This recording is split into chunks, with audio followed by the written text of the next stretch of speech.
materialnya bisa menggunakan material hasil bongkaran, bisa juga dari luar. Nah, kalau misalnya mau betul-betul hemat, maka kita ambil tengah-tengah. Supaya volume galian kurang lebih dengan volume timbunan. Nah, tapi biasanya kayak gitu elevasi tanah dasarnya akan agak lebih rendah daripada yang asli. Nah, jadi bisa minus dia. Tapi nanti kan kita untung di volume galian timbunan, tapi kita mungkin harus nambah di LPA, LPB-nya nanti, di pondasi jalannya harus nambah. Nah, tinggal nanti perencananya maunya gimana. Nah, contohnya kayak gini. Tarik garis terus, yang di atas garis ini digali, dibongkar, yang di bawah garis timbun. Nah, kalau kayak gini artinya volume galian lebih besar dari volume timbunan. Untung, tanah yang lebih bisa dijual keluar. Kalau ada yang mau beli, ya. Kalau nggak ada yang mau beli, maka biasanya kontraktornya yang pusing. Nyarikan tempat buat buang. Nah, kenapa? Karena kalau tanah bongkaran TPA nggak mau, kalian nggak bisa bawa dia ke TPA. Jadi biasanya kita cari komplek-komplek perumahan yang memang lagi membangun, kita tawarkan gratis. Pokoknya ikut buang di situ, biasanya mereka senang aja. Kalau misalnya kayak gini, nah contohnya yang bawah, yang gambar bawah.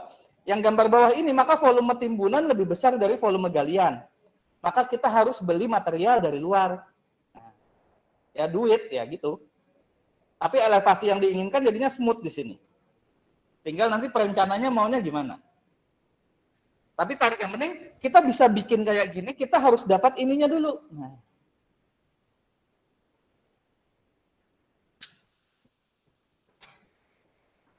Kita harus dapat bentuk konturnya dulu. Nah, jadi bentuk kontur itu adalah contohnya yang kayak gini, sebuah bukit itu kita gambarkan jadi bentuk seperti ini. Perkecil. Nah, beda tingginya bisa per 1 meter kayak di sini, atau per setengah meteran. Ada yang malah paling teliti itu per 25, per 50 cm, setengah meteran. Saya pernah dulu diminta Pak Yasrudin itu waktu IDB itu, disuruh bikin peta situasi UNLAM per setengah meter. Saya tolak. Repot. Setengah meter, jadi contohnya dari gerbang. Dari gerbang, saya jalan dari gerbang UNLAM, saya jalan lurus sampai ke Poliban, dapatkan satu potongan. Terus dari Poliban saya geser 50 cm, saya jalan lagi ke UNLAM, ke gerbang. Terus itu geser 50 cm lagi, jalan lagi gitu, sampai satu UNLAM. Itu untuk apa? Untuk mendapatkan betul-betul situasi UNLAM yang real itu gimana. Jadi bisa naruh gedung yang pas di mana. Saya tolak waktu itu, nggak berani ngambil. Kesian anak-anak. Nah, biasanya sih memang 1 meteran. Atau ada yang lebih lagi 5 meteran, tergantung. Kalau bangunannya banyak, agak repot. Jadi dapat diperoleh nanti konturnya selisihnya berapa. Biasanya sih 1 meteran kita ambil. Nah, jadi contoh bukit kayak gini, turunkan jadi bentuk kontur seperti ini. Nah, kalau ada bulatan di tengah, maka ini biasanya yang lebih tinggi. Agak ke bawah, agak landai. Kalau dia rapat, artinya dia ekstrem curamnya. Nah, sekarang kita kembali ke alatnya lagi. Jadi sifat datar itu adalah konsep penentuan beda tinggi antara dua titik ya, ujung-ujung, dengan garis bidik mendatar horizontal yang diarahkan pada rambu-rambu yang berdiri tegak atau vertikal. Yang alatnya kita namakan penyimpat datar atau waterpass. Jadi prinsipnya kayak selang tadi, tapi kan repot kan kalau selangnya panjangnya 50 meter harus bawa. Tapi ya sebenarnya sama aja. Jadi seakan-akan kalian punya selang 50 meter, ujung-ujung selesai, ujung lagi. Nah, tapi kayak gitu, itu kalian nggak bisa menggambarkan beda tingginya, tapi kalian akan dapat datarnya di mana. Nah, sifat datar bertujuan menentukan beda tinggi antara titik di atas permukaan bumi secara teliti. Tinggi objek ditentukan dari suatu bidang preferensi yang dianggap 0. Kalau di geodesi disebut geoid, atau di sini kita bisa menggunakan juga MSL, mean sea level. Nah, tapi kalau misalnya sudah ada BM-nya, maka kita pakai BM. Kalian kan mungkin pernah lihat yang ada kotak kuning gitu. Tengah-tengah di pojok mana gitu, di jalan atau di daerah perumahan, ada kayak kolom kuning kecil gitu. Ada tulisannya di atasnya. Nah, itu BM. Nanti kita lihat fotonya habis ini. Itu patokannya, jadi startnya ketinggiannya diambil dari situ biasanya. Dan bidang ini selalu tegak. Nah, contohnya kayak gini. Jadi bisa ngambil min sea level, bisa pakai BM. Nah, penentuan beda tingginya, pertama kita pakai sifat datar, kemudian tachymetry, trigonometri, sama barometri. Kalau barometri ini, kalau kalian ikut Mapala atau lagi naik gunung, kalian mau tahu, kalian tuh sudah di plus berapa sih ya? Itu ada alatnya gantung di tas, itu biasanya barometri kayak gitu. Barometer. Contohnya yang paling tinggi di Pulau Jawa, Semeru, plus 3646. Jadi ketinggiannya tuh 3.646 meter dari permukaan laut, MSL, mean sea level. Misalnya kalian tengah-tengah mau tahu kalian sudah di ketinggian berapa, bawa alat barometer itu, biasanya alatnya kecil aja, kita gantung sudah ketahuan. Atau sekarang di HP ada yang punya, kalau HP yang sensornya lengkap, barometer itu ada. Cek aja sensor box-nya. Nah, jadi contohnya kayak Gunung Arjuna 3.300, Panderman itu 28 berapa, Rinjani itu 37 berapa gitu. Rinjani itu diambilnya dari MSL tadi, mean sea level, ketinggian laut rata-rata. Saya malah nggak tahu kalau di sini, kalau di Banjarmasin, Banjarbaru yang paling tinggi gunung apa malah nggak tahu. Apa Bukit Teletabis nggak ada. Nah, water pass ini jadi mendapatkan jarak dari A ke B dan beda tinggi dari titik A dan titik B. Nah, tapi kayak gini, water pass ini kalau kita lihat gambar ini itu punya kekurangan. Kalau yang diukur melebihi tingginya water pass, dia nggak bisa. Contohnya gimana? Kan kayak gitu. Misalnya A.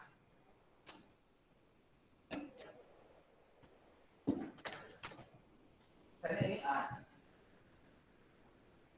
Water pass itu tingginya paling sekitar 1,3. Kan di sini kan kalau kalian perhatikan, water pass itu kurang lebih 1,3. B-nya di sini. Ini A, ini B. Maka water pass nggak bisa. Kalau kayak gitu kan harus kelihatan. Nah, kalau kayak gini gimana, Pak? Maka kalau kayak gini 2 kali ngumpul, taruhlah dari sini C.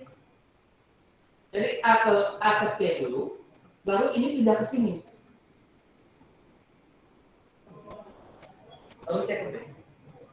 Nah, bak ukur yang kita ukur itu, yang dibaca ini, itu bisa diperpanjang sampai 5 meter ketinggian.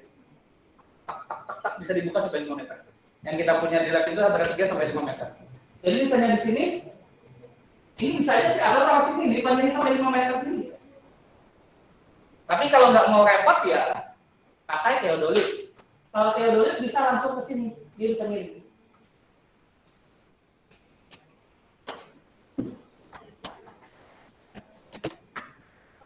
Sementara kita bicara water pass dulu. Jadi kita akan dapat jarak dari A ke B dan beda tinggi.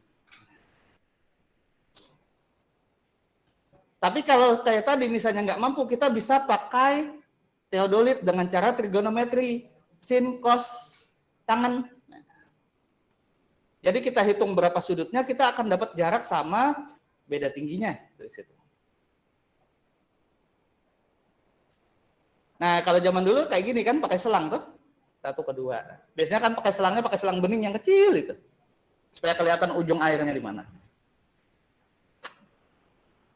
Nah, syarat water pass, sumbu satunya vertikal, diafragma vertikal, niponnya tegak sama sejajar dengan garis nipo. Nah, cara pengukurannya ada 3. Bisa sekali jalan, alatnya taruh di A, bak ukurnya di B. Kita baca A ke B. Habis itu alatnya pindah di B, bak ukurnya ke C. Kita baca lagi B ke C. Jadi jalan maju terus. Atau bisa langsung 2 titik kayak gini. A, B, ini sama aja sih sebenarnya, kiri kanan sama. Kalau saya lebih senang metode yang di bawah. Baknya satu taruh di A, kemudian ambil 40 meter taruh alat di B, terus jalan lagi 40 meter taruh bak di, jalan 40 meter taruh alat di C misalnya, jalan 40 meter lagi taruh bak di B. Jadi alat langsung baca A, langsung baca B. Setelah itu B-nya diam, yang B diam, alat pindah ke D yang jaraknya 40 meter dari B, A pindah ke E yang jaraknya 80 meter dari B. Jadi tek, tek, tek. Nah, itu lebih cepat biasanya.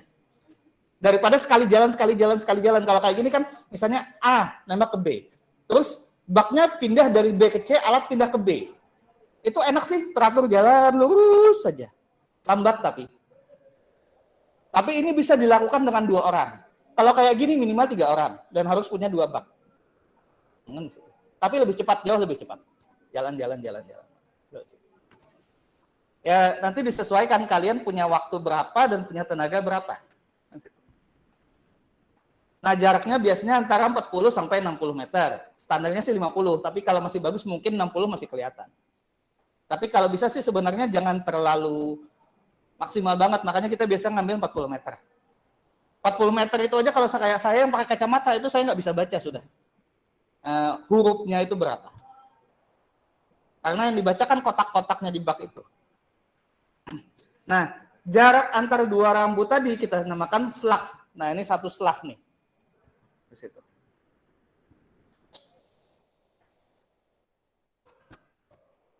Nah, yang dibaca apa? Mana sih yang dibaca nggak perlu sini? Yang dibaca itu ini ada benang, ini ada nanti ada benang tengah, ada benang atas, ada benang bawah. Itu yang dibaca di alat. Jadi bacaannya itu ada benang tengah, benang atas, benang bawah. Saya gambar aja ya nanti yang itu. Nah, jadi nanti kalau kalian kan di dalamnya tuh ada kayak gini. Ini ada benang tengah, ini ada benang atas, ini ada benang. Nah, yang dibaca apa? Yang dibaca itu kayak gini. Ini biasanya di sini misalnya 9. Jadi dibaca ini 10. Misalnya di sini, artinya di sini benang tengahnya nih, ini 5 cm. Ini 1 cm. Artinya di sini misalnya benang tengahnya di sini 9,8. Benang atasnya 1, 2, 3, 4, 5 misalnya. 18, 2 cm, 2 cm. Ini 1, 2, 3, 4, 5. 5 tengah-tengah. Di sini 9,95 misalnya. Atau 9,90. Bawahnya 1, 2. 8,7. Nah, itu yang dibaca kira-kira kayak gitu. Jadi kayak gini, ada bulat terus ada garis.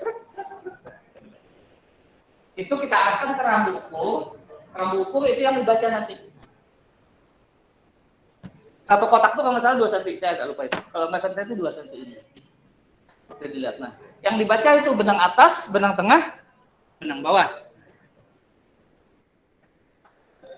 Di mana benang tengah sama dengan setengah benang atas tambah benang bawah. Benang tengah itu untuk beda tinggi. Benang atas sama benang bawah itu untuk jarak. Nah, kalau misalnya tidak bisa sekali, maka kita bikinnya nyambung kayak tadi. Nah, jadi dari A1 alat taruh tengah-tengah. Setelah itu benang bak yang di A pindah ke 2, alat pindah ke tengah-tengah sambung. Setelah selesai, bak yang tadinya di 1 pindah ke 3, alat pindah tengah-tengah. Yuk kita sambung terus. Nah, di mana beda tingginya kita peroleh dari delta HA1 sampai terakhir. Kita peroleh di situ. Gunanya untuk pekerjaan apa? Terutama irigasi, lapangan udara, dan lain-lain, karena yang kita peroleh adalah profil memanjang dan melintang. Nah, skalanya biasanya kalau gambar kita bedakan. Skala vertikal sama skala horizontal beda. Kalau kalian samakan itu nanti kertas nggak cukup. Jadi biasanya skala horizontal itu kecil-kecil, rapat-rapat, skala vertikal agak ekstrim. Biasa 100 horizontalnya 100.000, vertikal 100. Nah, jadinya kayak gini. Nah, nanti kalian praktikum kayak gini. Ya masih tadi. Nah. Cet. Ada sketnya di bawah. Jadi yang dibaca benang tengah, benang atas sama benang bawah. Nah, yang dibaca ini kayak gini nanti praktikum kalian. Jadi alatnya di A1, baca ke 1, baca ke titik 1, maka bacaan di 1 benang atasnya 8,85, benang tengahnya 825, benang bawah 765. Jaraknya adalah benang atas kurang benang bawah kali 100. Dapat 12 meter. Terus habis itu alat baca kedua. Waktu alat membaca kedua diperoleh benang atasnya 393, benang tengahnya 347, benang bawahnya 301. Jaraknya adalah benang atas kurang benang bawah kali 100, 393 dikurangi 301 kali 100 dapat 9,2 meter. Beda tinggi ini adalah 0825 dikurangi 0347. Jadi kalau beda tinggi adalah benang tengah depan kurangi benang tengah belakang. Dapatnya plus 478 mm. Nah, tinggi awalnya di sini H1 adalah 58,475 ditambah 478 jadinya ketemunya 58,4953. Nah, rumus-rumusnya ada di sini. Ini sudah saya rekapkan rumus yang digunakan dalam ilmu ukur tanah. Ininya saya stop dulu ya yang ini. Stop presenting. Jadi saya ganti ke entire screen. Sorry sebentar ya. Jadi rumusnya itu sebenarnya cuma ada dua. Yang dibaca tadi benang tengah, benang atas, benang bawah. Pertama jarak. Jarak adalah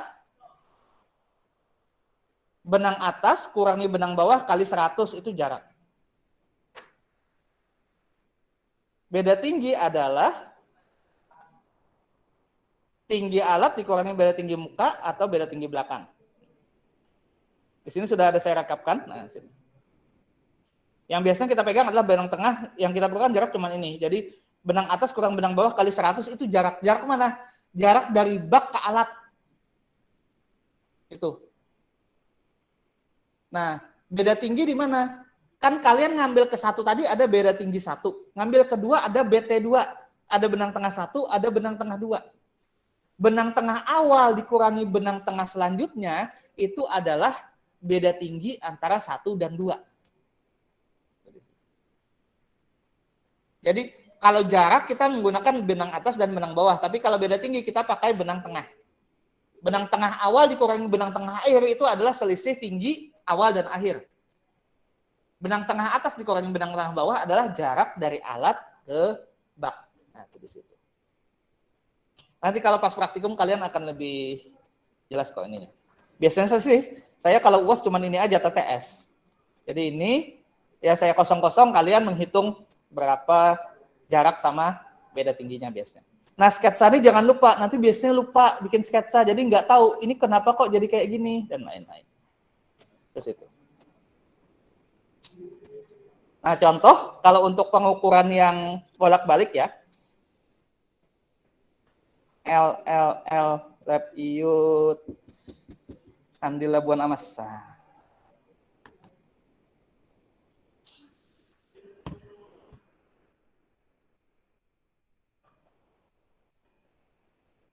Ini dulu apa sih? Bukan Sun sih. Desa binaannya arsitek di sini.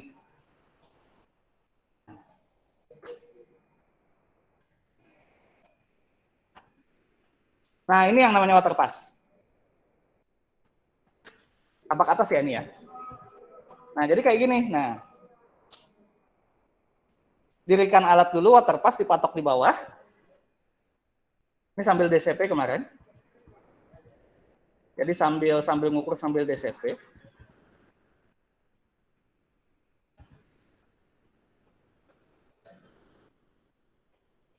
Nah, ini kayak gini. Jarak itu sebenarnya bisa pakai jarak optis yang tadi benang atas kurang benang tengah kali 100, atau kalau mau pakai meteran. Ini bikin melintang, jadi bisa dapat panjang melintang.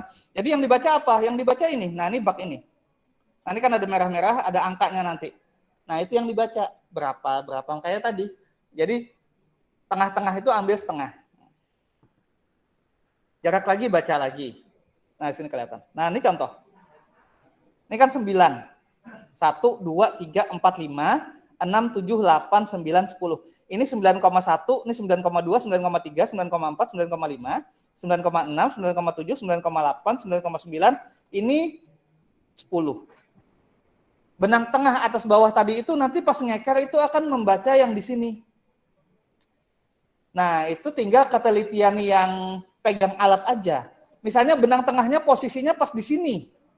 Artinya itu adalah 9,1234567, 9,75 di situ.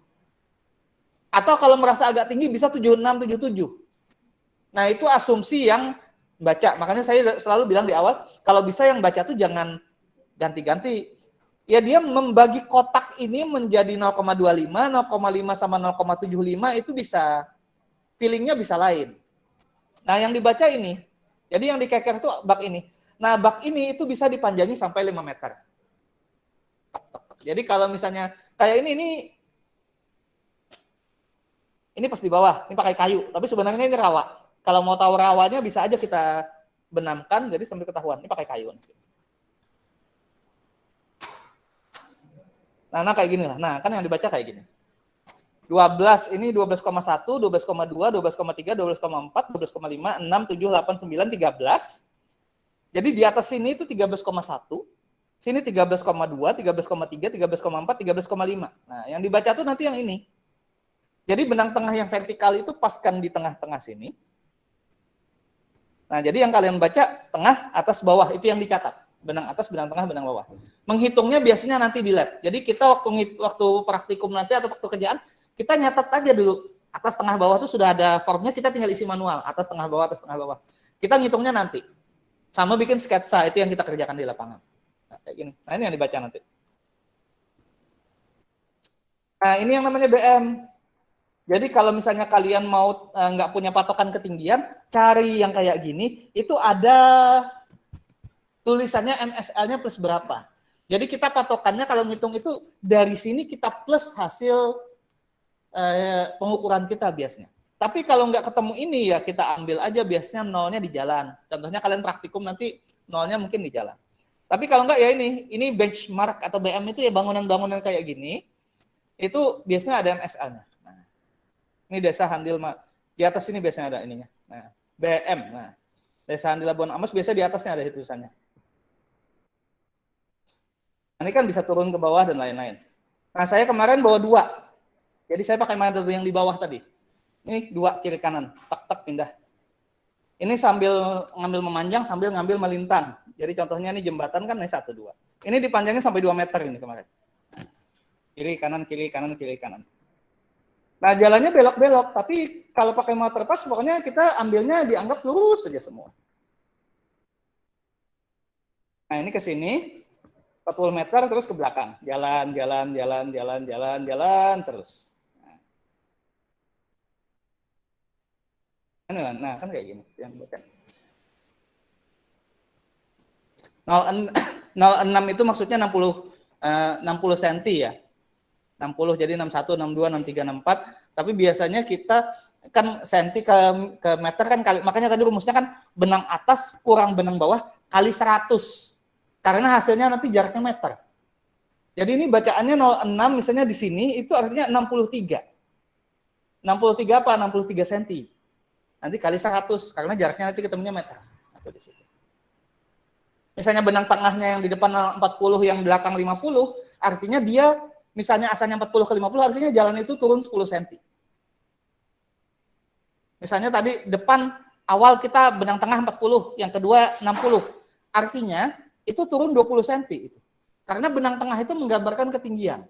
artinya turun 20 cm. Nah, jadi jalan itu tidak lurus. Ini sambil DCP kemarin. Nah, jangan lupa kalau sudah selesai anak-anak kasih makan. Nanti ngambek.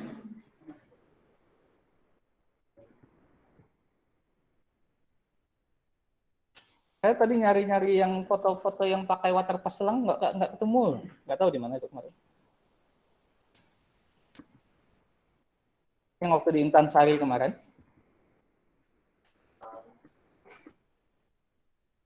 Labnya perikanan yang pas di posisi ini kan yang habis jembatan kan ya? Ini kan yang habis jembatan di Intan Sari itu kan? Nah ini.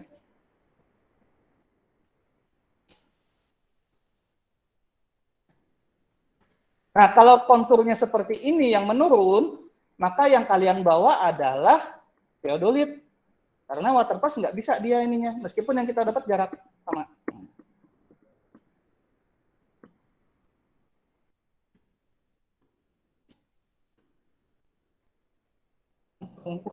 Ya, ini kemarin teman-teman pertanian minta. Nah, jaraknya yaitu tadi pakai meteran bisa, atau hitung jarak optis, atau pembanding nggak apa-apa. Payung jangan lupa, buat mayungi alat tapi ya bukan buat mayungi orangnya. Nah, ini nanti kalian semester depan lah. Nah, ini baknya kan kayak gini 1 meter bisa dipanjangi sampai 5 meter.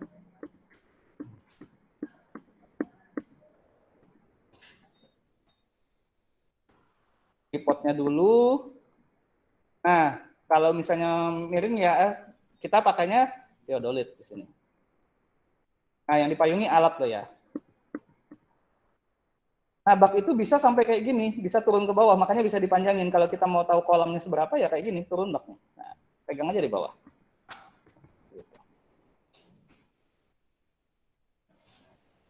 Oke, ada yang mau ditanyakan dulu sampai sini? Mohon maaf yang online ya.